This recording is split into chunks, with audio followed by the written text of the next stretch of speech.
two duties on him. The duty of care, that is, he has to care for us Yoruba, me, you, all Yoruba. He also has the duty to act on our behalf because he's the commander-in-chief of the forces. And I then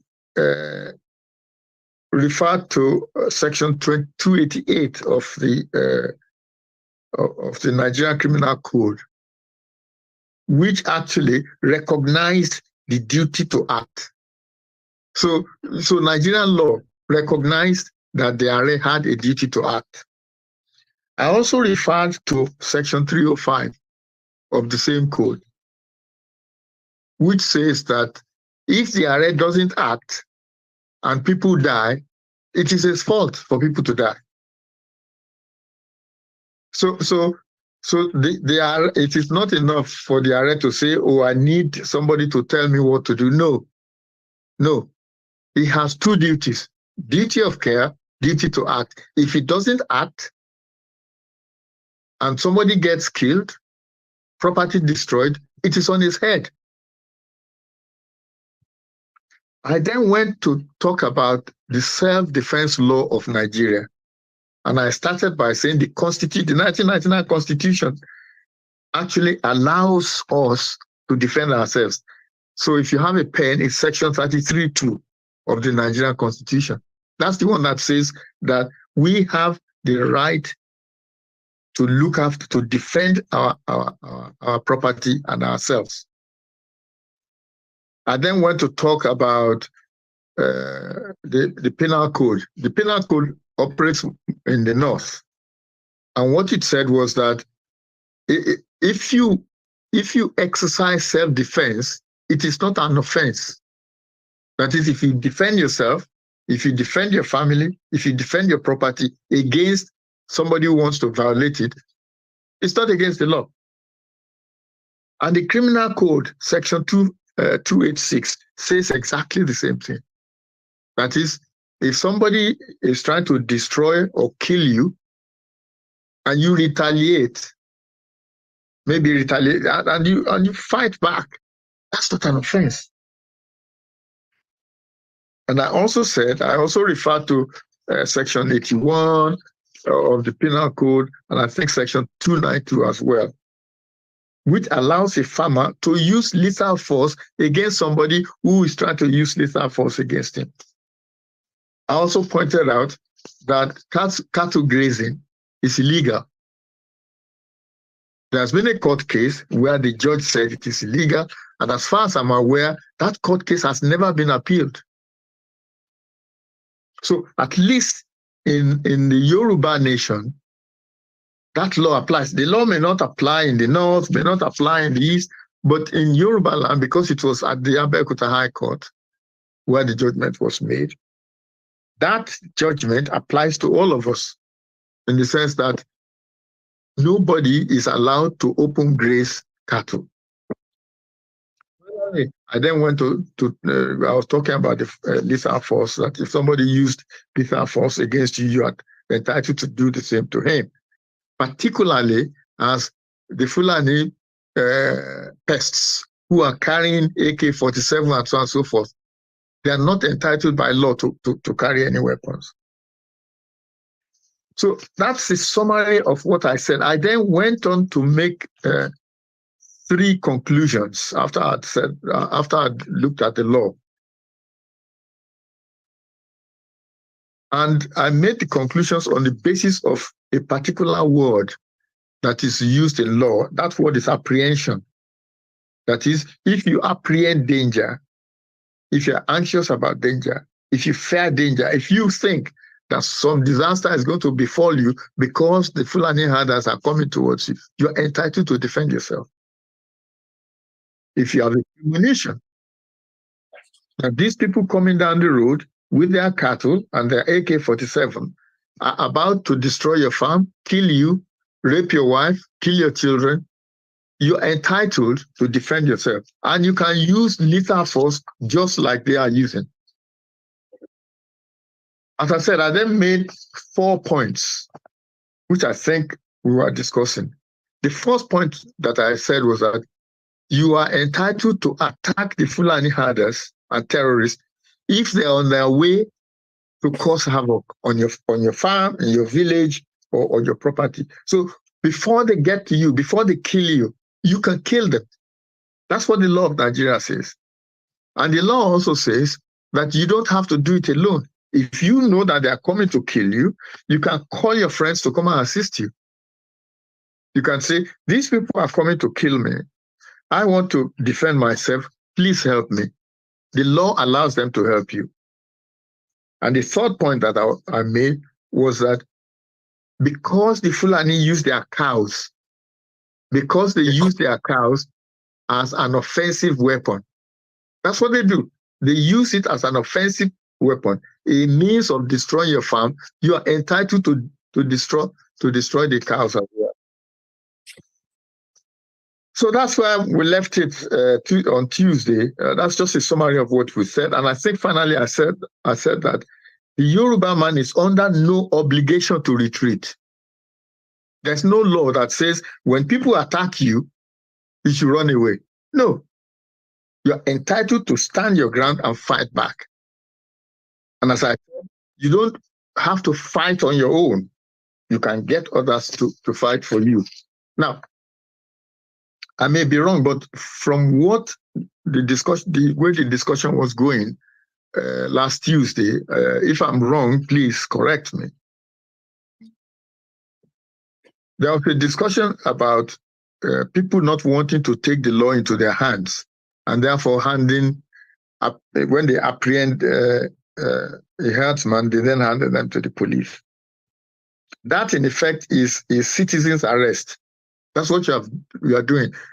To some extent, you are telling the police that they are incompetent. They are not doing their job. I'm doing your job for you. That's citizen's arrest. So I'm not surprised if the police do not like it. What I can say about that is that it is not taking law into your own hands to defend yourself. That's not taking law into your hand. If you defend, somebody comes to attack you and you fight back, that's not taking the law into your hands. You're fighting back. The other point that was made, I'm trying to remember the points that were made on Tuesday. The other point that was made was that there were practicalities, that it's all right to say this is the law, but there are practicalities. What I will say to those two things is this. The first one is that let the people know the law. Let the people know their rights. It's up to them to do what they like. It is not up to us to say, oh, we are lawyers, we are doctors, we are engineers, we are whatever, we educated elite. It's all right to say, oh, there are practicalities. Let the people decide for themselves. But you need to let them know what the law is, what their rights. If your right is to fight for your property, fight for your family, well, then it's up to you what you do. The people have the right to know.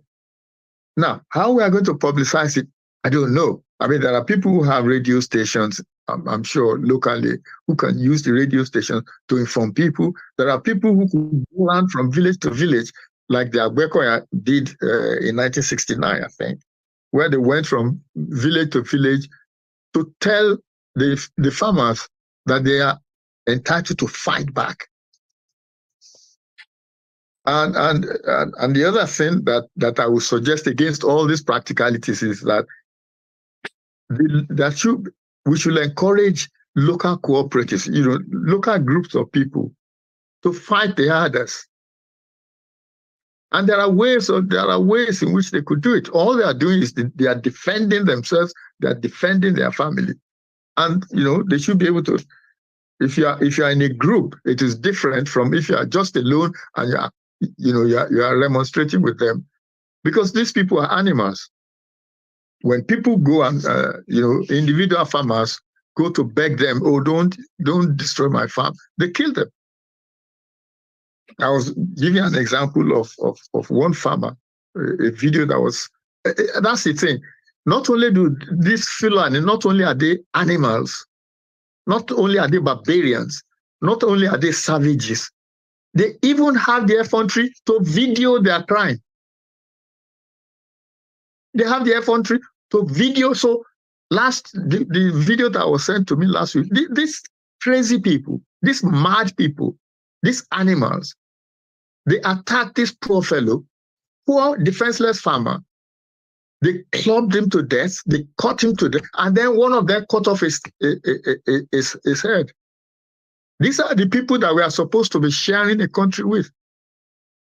That's why I've always said, these sort of videos, we should put it on the internet, put it on Twitter, let the whole world see how barbaric the Fulani are. Let the whole world see that the Fulani are not human beings. That's what we need to do. So that's my submission for tonight. And I will now leave it to people who are more eminent than myself in law to help us with this conundrum. Thank you very much.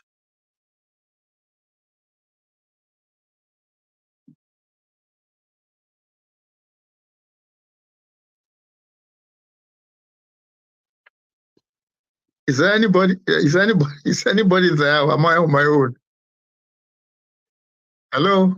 You are not on your own. We can hear you. Okay. Please. You are not on your own, sir. We can hear you.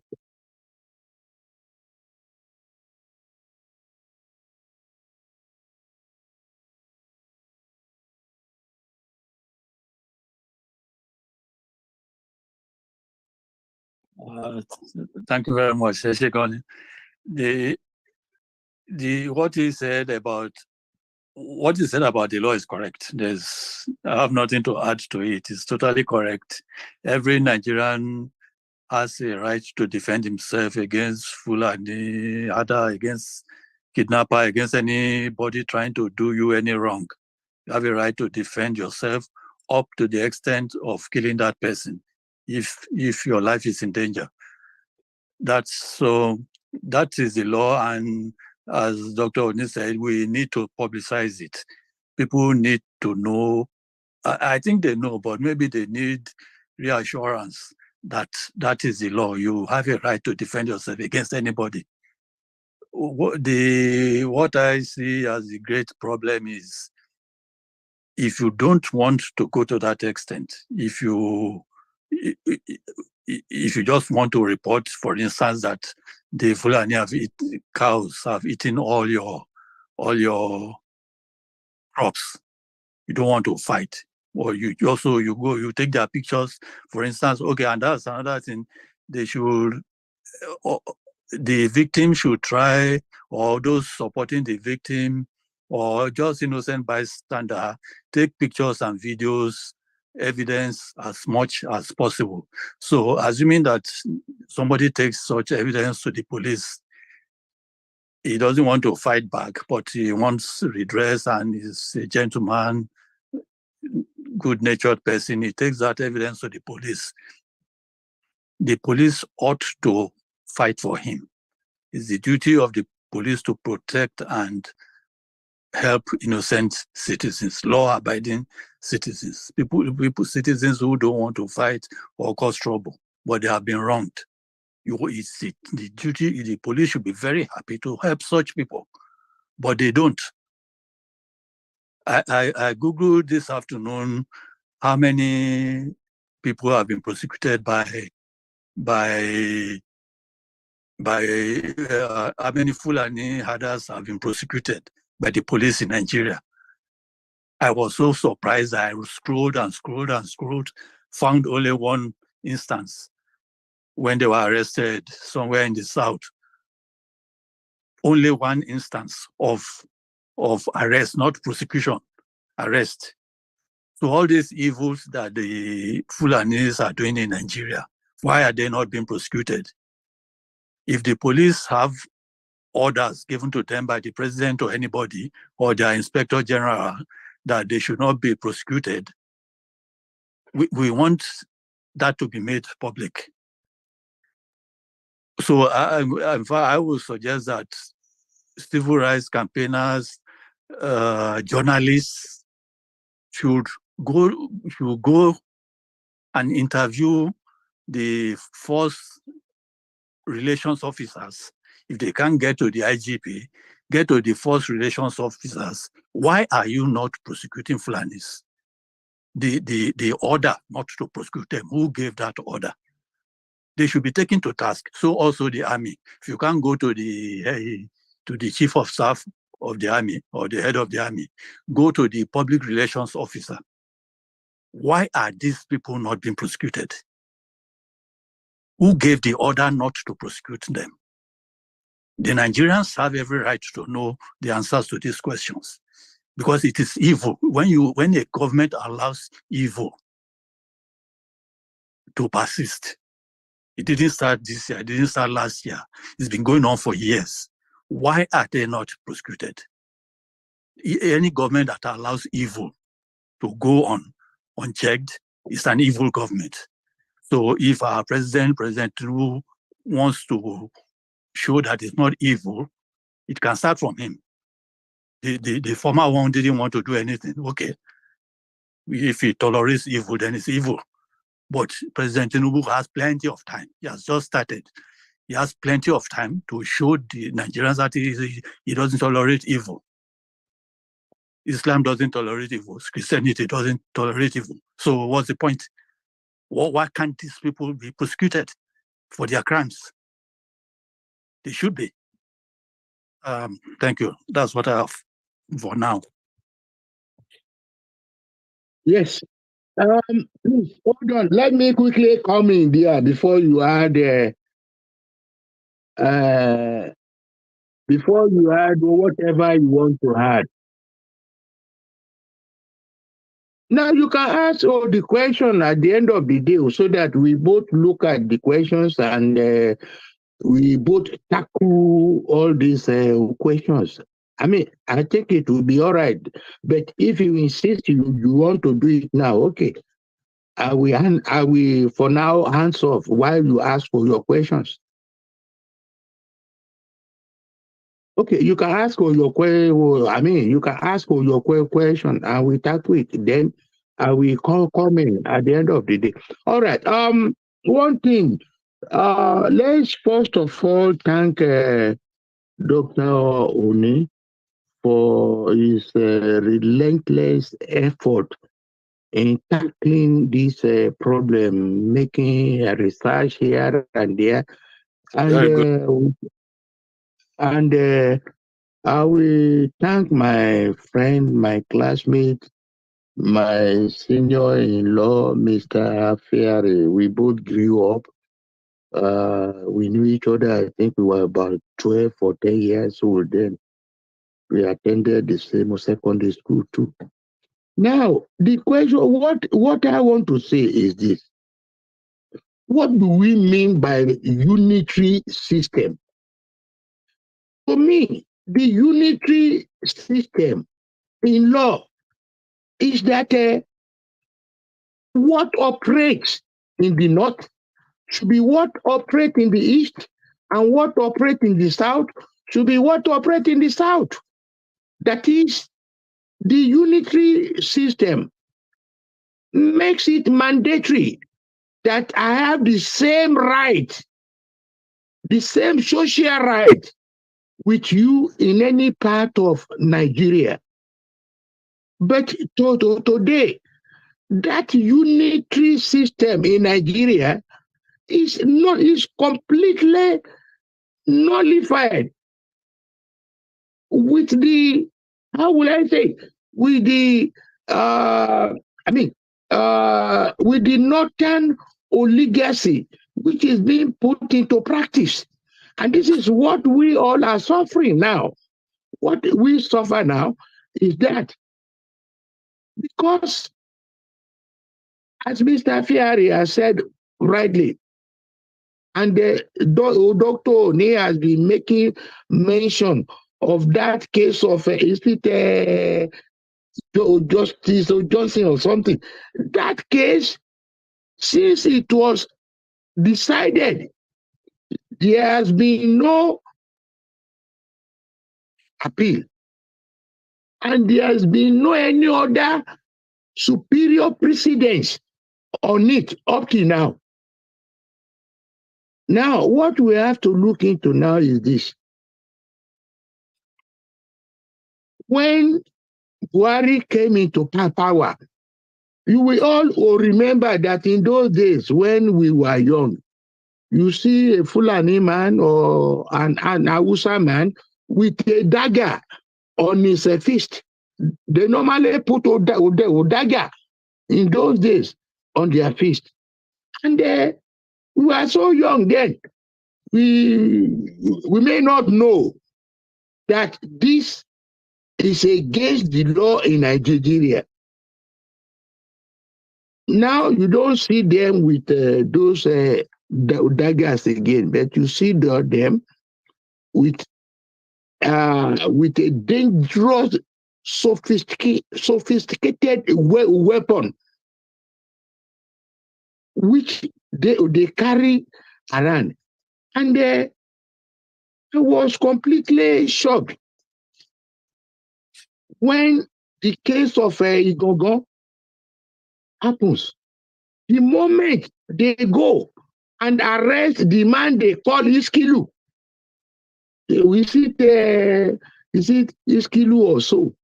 The one terrorizing Igogo in those days. The moment he was arrested, those OPC that arrested him were locked up. This is a vice of advice. This is a vice of what was supposed to be A has been turned into B. The moment Iskilu was arrested, they're supposed to prosecute him together with his son. But up till today, he's not prosecuted. And we didn't hear anything again about him at all, up till now. What do we say about this? Are we going to say that the Fulanis are superior to an Igbo man and to a Yoruba man? That is the superiority of it, is what we must sit down and discuss and make the president, the new president, to understand. And I say one thing, which I just want to bring in. All the Yoruba elders, they should come up now and ask our president, President Tinubu, what agreement, what both security, economy, any agreement has he signed unofficial with the Fulanis? Because if there is no agreement signed with them, I see no reason why a Yoruba man should look himself inferior to an Hausa man, or why an Igbo man will take himself very, very inferior to the Fulanis. These are things that our elders, they will have to sit down and ask. And apart from that, the question with our Southwest governors, they are not doing much at all. I think about 2 hours ago, I saw it on the internet, on the news, that President Tinubu has signed into law now the state of police. How right, how truth, how everything about it, I don't know. But one thing is this, and I will ask this question from this forum. Is it legal or illegal for Yoruba men to go into the forest in the north, dispatch themselves there, and start coming out to kidnap Hausas and taking them into the forest? And the federal government is mum, as they are keeping mum in the southwest and northeast now. These are the things we need to sit down. We need to call ourselves, and we need to present this to the government, more so to the presidency, so that the presidency can now come out and tell us that, okay, we are the one that says we should not prosecute Fulanis in the southwest or in the east. But meanwhile, there is what we call self-defense. You see, if anybody is trying to attack you and you attack him, you have even the right, if you can overpower him and kill him. Because what you are doing in law is what they call self-defense. Now, let every Southerners, every Yoruba origin, maybe they must go out and find a way of defending themselves with any instrument they can lay hand on, because this is recognized in law. Self-defense is recognized in law. You cannot defend yourself with your bare arms alone.